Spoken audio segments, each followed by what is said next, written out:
Alkisah dimulai dengan memperlihatkan seorang gadis bernama Nania. Nania adalah seorang mahasiswa arsitek tingkat akhir, dan hari ini Nania harus bersiap-siap untuk kerja praktek di sebuah perusahaan ternama. Singkat cerita, sampailah Nania di kantor. Di sana Nania akan dibimbing seorang mentor bernama Rafli, yang mana Rafli adalah seorang kontraktor yang bertugas di bidang pembangunan. Karena saat itu ada urusan, maka Nania harus ke lokasi bersama Tole, asisten sekaligus sahabat Rafli. Singkatnya, sampailah Nania di lokasi. Di sana ia mulai meriset dan mencatat apa yang bisa dicatat. Hingga tak lama datanglah Rafli. Rafli mengatakan kalau salah satu pekerja telah mengalami musibah. Untuk itu seluruh pekerja diminta menyisihkan sebagian uangnya demi biaya rumah sakit. Nania yang melihatnya pun bermaksud memberikan sebagian uangnya dengan tujuan untuk membantu. Namun sayang, Rafli menolaknya. Rafli mengatakan kalau Nania bukanlah pekerja, melainkan mahasiswi magang. Lantas Rafli menyuruh agar Nania mengaduk semen. Hari demi hari telah dilalui Nania bersama para kuli. Banyak pelajaran yang ia dapat dari Rafli, mulai dari mengaduk semen, memasang tembok, hingga memplester dinding. Rafli sendiri merupakan pria yang baik. Di balik sikapnya yang dingin, Rafli adalah orang yang perhatian. Bahkan di sela-sela istirahat, Rafli menyempatkan diri untuk sembahyang, dan itu disaksikan oleh Nania. Scene berpindah. Hari ini adalah hari pernikahan Tole. Rafli dan Nania tentu saja mendapat undangan di acara tersebut. Walaupun terlihat sederhana, namun Nania nampak menikmati acara tersebut. Kepada Nania, Rafli mengatakan kalau mereka menikah tanpa berpacaran. Nania yang mendengarnya pun bertanya, bagaimana mungkin menjadi suami istri tanpa berpacaran? Lantas bagaimana jika tak ada kecocokan dalam berumah tangga? Malam ini Nania dan keluarga melakukan makan bersama. Dilihat dari kondisi serta cara mereka berbicara, baik ibu maupun ketiga kakak Nania adalah orang yang terobsesi dengan harta. Hal tersebut terbukti saat mereka bermaksud menjodohkan Nania dengan seorang pria bernama Tio. Yang mana Tio merupakan seorang mahasiswa lulusan kedokteran, dan untuk saat ini Tio melanjutkan ke jenjang yang lebih tinggi. Singkat cerita, esok pun tiba. Hari ini adalah hari terakhir Nania magang di tempat Rafli.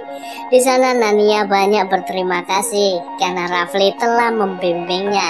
Tak hanya itu, Nania meminta agar Rafli hadir di acara kelulusannya. Hingga beberapa minggu telah berlalu, Nania dinyatakan lulus dari universitas. Seperti apa yang diminta, Rafli datang ke acara tersebut. Namun karena Rafli mendapati Nania bahagia bersama Tio, ia pun mengurungkan niatnya. Walaupun Nania sendiri berharap agar Rafli hadir di acara tersebut. Seiring berjalannya waktu, Nania berhasil menjadi arsitek yang handal. Bersama sahabatnya yang bernama Lulu, Nania menggeluti profesi tersebut dengan sempurna. Sementara itu di tempat lain, Rafli membeli sebuah rumah untuk ditinggali. Kepada ibu, Rafli mengatakan kalau rumah tersebut sengaja ia beli sebagai hadiah. Namun sayang, ibu mengatakan kalau Rafli tak perlu melakukannya. Alangkah baiknya kalau rumah tersebut Rafli tinggali dengan istrinya kelak. Hingga di suatu hari Rafli mendapati sebuah majalah yang memuat tentang Nania. Kepada Tole, Rafli mengatakan kalau saat ini Nania telah sukses menjadi seorang arsitek. Mendengar hal tersebut, Tole justru mengatakan agar Rafli segera menikah, dan orang yang tepat untuk mendampinginya adalah Nania. Atas dasar tersebut, Rafli pun memberanikan diri untuk bertemu dengan Nania. Rafli memberikan kado kelulusan yang sebelumnya tertunda. Tak hanya itu, Rafli juga memberikan sebuah pertanyaan yang seharusnya pertanyaan itu ia sampaikan saat kelulusan Nania. Mendengar hal tersebut, tentu saja Nania sedikit bingung. 2 tahun lamanya Rafli menghilang tanpa kabar. Namun tiba-tiba ia datang dan mengajak Nania untuk ta'aruf. Hingga di suatu hari Nania memperkenalkan Rafli ke sanak saudara. Tak hanya itu, Nania juga mengatakan kalau Rafli adalah calon suaminya. Mendengar hal tersebut, ibu seketika pingsan tak sadarkan diri. Setelah tersadar dari pingsannya, Ira menyuruh agar Kak Ranti, Kak Wiwit, dan Kak Ina untuk membujuk Nania. Apapun yang terjadi, Nania tak boleh menikah dengan Rafli. Di waktu yang sama, Rafli mendapat beberapa pertanyaan dari calon mertua sekaligus kakak ipar. Pak Wirawan meminta agar Rafli memberi satu alasan kenapa mereka harus menerima Rafli sebagai menantu. Rafli pun mengatakan kalau ia sangat mencintai Nania. Apapun yang terjadi, Rafli akan menjaga dan mencintai Nania. Singkatnya, pernikahan pun dilaksanakan. Terlihat Bu Ira tak begitu suka dengan pernikahan tersebut, yang mana itu berbalik 180 derajat dengan Ibu Rafli. Setelah menikah, Nania memutuskan untuk tinggal di rumah Rafli. Hubungan antara mereka terlihat baik-baik saja. Bahkan bisa dikatakan Nania adalah istri yang soleha. Beberapa bulan pun berlalu, Nania telah dinyatakan hamil. Dokter menyarankan agar Nania untuk sementara waktu istirahat di rumah. Rahim yang ada di kandungannya terlalu rawan. Hingga di suatu hari Bu Ira, Kak Ranti, dan Kak Wiwit berkunjung ke rumah. Kebetulan saat itu Rafli tidak ada di rumah. Bu Ira pun memberikan segebok peralatan bayi untuk calon cucunya. Tak hanya itu, ibu juga menyiapkan seorang pembantu untuk membantu Nania. Nania yang melihatnya tentu saja tidak terima. Nania merasa kalau hidupnya sudah lebih dari cukup. Kebahagiaan akan terlalu sempit jika dihitung dengan materi. Yang jelas, saat ini Nania lebih bahagia hidup dengan nafkah suami ketimbang dengan harta orang tua. Mendengar hal tersebut, ibu pun segera meninggalkan rumah. Namun sayang, tiba-tiba Nania mengalami pendarahan. Singkat cerita, malam pun tiba. Rafli segera ke rumah sakit untuk menyusul istrinya. Dan untuk kesekian kalinya, Bu Ira menyalahkan Rafli atas kondisi Nania. Ibu menganggap kalau Rafli tak becus merawat Nania. Tak lama datanglah dokter. Dokter mengatakan kalau kondisi Nania baik-baik saja. Namun begitu, bayi yang ada di kandungannya harus segera dikeluarkan. Jika tetap dipertahankan, maka akan beresiko pada calon ibu dan anak.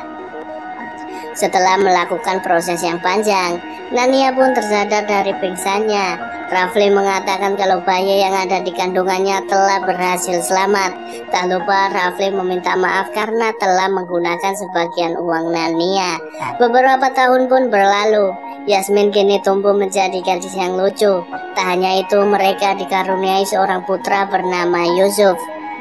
Saat ini Rafli dan keluarga berkunjung ke rumah ibu di Pengalengan. Baik Nania maupun Yasmin nampak menikmati masa liburannya. Kepada Yasmin, Rafli menunjukkan pohon peninggalan Abah. Rafli mengatakan kalau pohon tersebut melambangkan semua harapan almarhum Abah. Tiba-tiba terdengar suara geluduk. Nania pun segera lari ke pelukan Rafli. Di saat itu pula Rafli mengajak Nania untuk kembali ke Jakarta. Namun sayang, Nania enggan untuk pulang. Nania mengatakan kalau ia tak ingin bertemu dengan keluarganya. Nania merasa capek dengan semuanya. Di sini mereka tak perlu bertemu dengan ibu yang selalu meremehkan serta menghina Rafli. Rafli yang mendengarnya pun membujuk Nania dengan mengatakan, Ibu Ira adalah mertua yang hebat. Mereka hanya khawatir kalau Nania tak bahagia bersama Rafli. Untuk itu sudahi air matamu, lupakan kesedihanmu dan tersenyumlah bersamaku. Beberapa hari pun berlalu. Saat itu Rafli sedang istirahat bersama Tole. Tiba-tiba beredar-berita kalau Teguh telah ditangkap polisi, yang mana Teguh adalah kakak ipar dari Nania. Mendengar hal tersebut, Rafli pun segera menghubungi Nania, yang ternyata saat ini Nania menuju lokasi Kak Ranti. Diketahui setelah mendengar berita tersebut, Kak Ranti nekat bunuh diri. Namun sayang, ternyata hal tersebut merupakan musibah bagi Nania. Nania mengalami kecelakaan dan harus dilarikan ke rumah sakit. Mengetahui hal tersebut, Rafli pun segera ke rumah sakit. Dan untuk kesekian kalinya, ibu menyalahkan Rafli atas insiden tersebut. Yang lebih mengejutkan, ternyata orang yang menangani Nania adalah Tio. Tio mengatakan kalau Nania mengalami benturan cukup keras, bahkan kemungkinan besar Nania akan hilang ingatan. Hingga saat Nania tersadar dari pingsannya, ia tak mengenali Rafli dan justru mengenali Tio, yang mana itu membuat Rafli sangat terluka. Kepada Rafli, Tio kembali menjelaskan kondisi yang dialami Nania saat ini. Rafli diminta untuk menunjukkan hal-hal yang mampu merangsang ingatan Nania. Dengan begitu, ingatan Nania perlahan akan pulih. Namun sebelum melakukannya, Tio mengatakan kalau mengembalikan ingatan tak bisa dipaksa. Jika itu terjadi, maka Nania akan semakin stres dan melawan.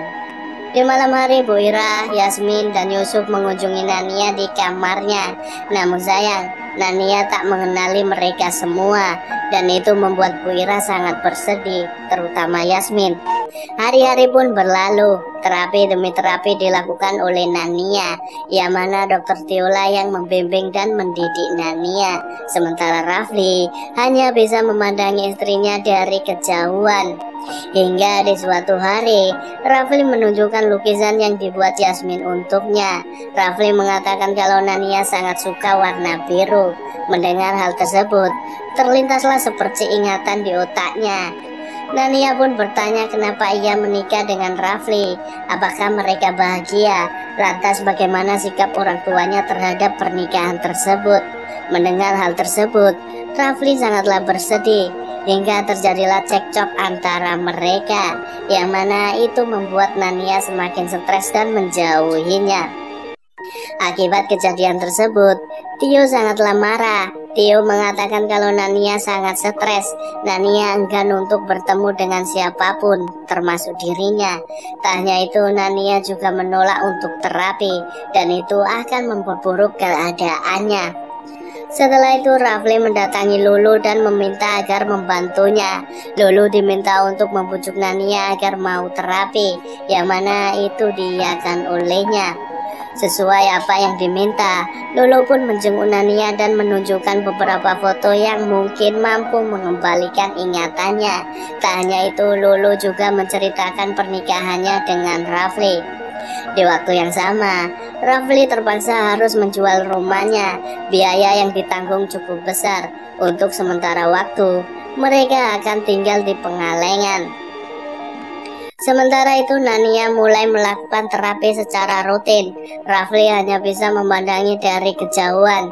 Hingga saat Nania mulai bisa berjalan, ia pun menghampiri Rafli dan meminta maaf atas sikapnya selama ini. Nania sangatlah ingin mengembalikan ingatan yang telah hilang. Mendengar hal tersebut, Rafli meminta agar Nania mengizinkannya untuk membantunya. Di lain sisi, Tio memberitahukan kalau di Jerman ada rumah sakit yang mampu menyembuhkan serta mengembalikan ingatan Nania. Rencananya Tio akan membawa Nania ke sana. Rafli selaku suami pun meminta agar diizinkan membawa Nania pulang. Di sana Rafli akan merangsang ingatan Nania. Jika dalam 3 hari Nania tak juga sembuh, maka Tio dipersilakan membawa Nania ke Jerman. Setelah itu Rafli membawa Nania ke Pengalengan untuk bertemu anaknya. Memori demi memori mulai diberikan Rafli untuk merangsang ingatan yang telah hilang. Kedekatan antara Nania dan Yasmin kini semakin terasa. Hingga tak terasa 3 hari telah berlalu. Seperti apa yang disepakati, Nania akan pergi ke Jerman untuk melakukan pengobatan. Nania yang melihatnya tentu saja tak terima. Dirinya enggan untuk berpisah dengan kedua anaknya. Hingga saat ibu dan ayah menjemputnya, Nania nekat pergi meninggalkan tempat tersebut. Rafli yang melihatnya pun segera mengejarnya. Yang tanpa sengaja, keduanya telah sampai di Pohon Harapan. Di sana Rafli meminta agar Nania mau pergi ke Jerman. Dengan begitu ingatannya akan kembali utuh. Namun sayang, Nania menolaknya. Nania mengatakan kalau dirinya akan belajar menjadi istri serta ibu yang baik. Memang benar saat ini ia belum mengingat semuanya. Namun begitu Nania akan mencintai mereka. Apakah kamu mencintaiku, Nania? Biarkan kenangan lama kita hilang di ingatanku. Tapi kita masih bisa membuat kenangan yang jauh lebih indah di sini. Tiba-tiba terdengar suara geluduk. Nania pun segera lari ke pelukan Rafli sambil menutup telinganya. Di mana setiap Nania ketakutan, ia akan lari ke pelukan Rafli. Yang ternyata hal tersebut mampu merangsang semua ingatan Nania. Aku ingat semuanya sekarang. Kamu bukan hidupku, Kak. Di akhir film, Nania dan Rafli kembali hidup bahagia dan damai.